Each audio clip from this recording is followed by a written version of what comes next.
start. Who is going to go first? Jens Peter. Do you want to go? Do you want to sit or do you want to stand? No. Okay. It's true, I'm very old, but I can still stand. I'm a veteran in the European Parliament. We are 6 from the first direct elections in '79. The 5 were elected on a Sunday. I was elected on a Thursday, so I'm the true veteran. But I can still stand. But what I can't stand, that's that they try to sell this Lisbon Treaty as something different from this rejected constitution. Because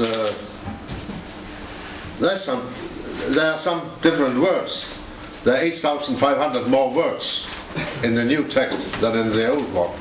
But since they had the instruction from Sarkozy to make a mini treaty, the council was then instructed to change the font so that they have less space between the lines, and now they have managed to have 8,500 more words and 62 pages less. So that way you can make a mini treaty.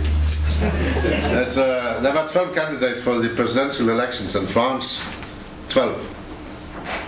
11 were in favor of a referendum. Number 12 was in favor of scrapping the constitution, instead making a small, practical, handy mini treaty. And it's the same. I'm very proud of being with you because you're the most eager member. You may like her or not like her, but no one else of Irish MEPs are doing so hard a job as you are in the European Parliament.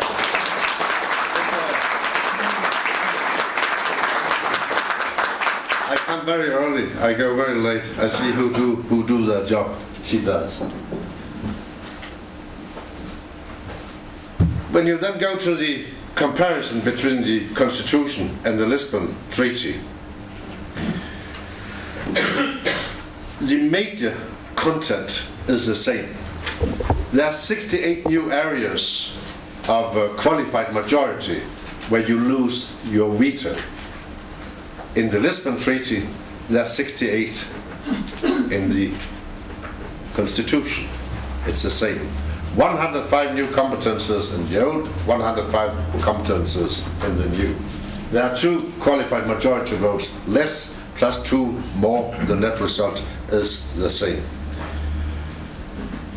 I have offered a bottle of very good wine. It becomes better and better to a person who can come with one single example on one law which can be passed by the Constitution and not by the Lisbon Treaty. I have still my wine. I haven't got one example yet.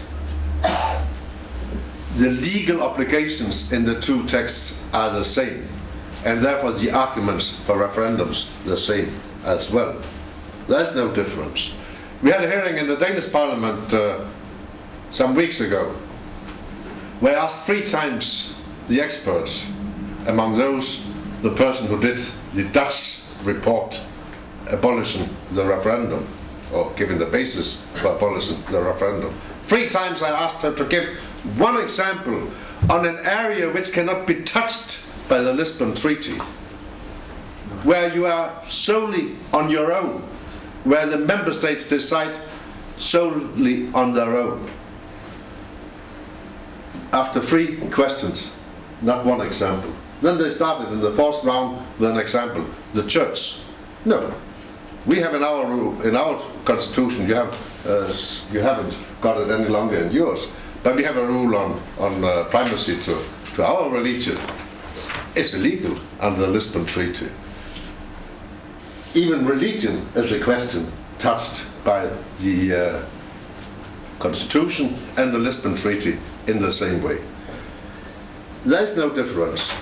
You can't give examples on areas where the Lisbon Treaty cannot involve itself against the Irish Constitution, against Irish laws. There are no sure, safe seats where you can be on your own.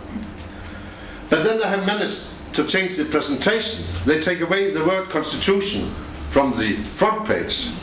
But if you then go in the Lisbon Treaty to Declaration number 27, you will then find that there you have the Constitution again, because it approves the existing court cases, the verdicts from the court in Luxembourg. Among them, you have verdicts explaining that the European legal system is a constitutional system. From 86, there's the first verdict. From 91, you have it explicitly stated by the court. So it is a constitutional arrangement included in the Lisbon Treaty, but it's moved away from the front page. That's why I have said in the Constitutional Affairs Committee more times that if I should choose between the Lisbon Treaty and the Constitution, I prefer the Constitution.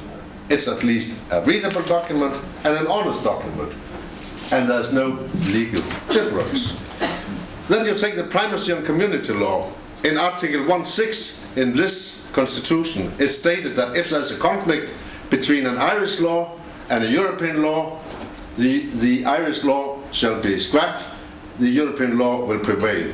If there's a conflict between the Irish Constitution and the European legal act, a regulation, a directive, a verdict from the court, then you should scrap your Constitution. This is a legal order inserted, very clear and readable in Article 1.6, now moved to Declaration number 17, with more difficult words, but the same content. So then they change the flags and the symbols, the anthem, the motto, but they do not change the reality. So there are no changes in the reality, there's only a change in presentation, and therefore the arguments for referendum are still valid. What's in the core in the Constitution or in the Lisbon Treaty? If you should go to the core, there are 68 new areas where you abolish the veto right.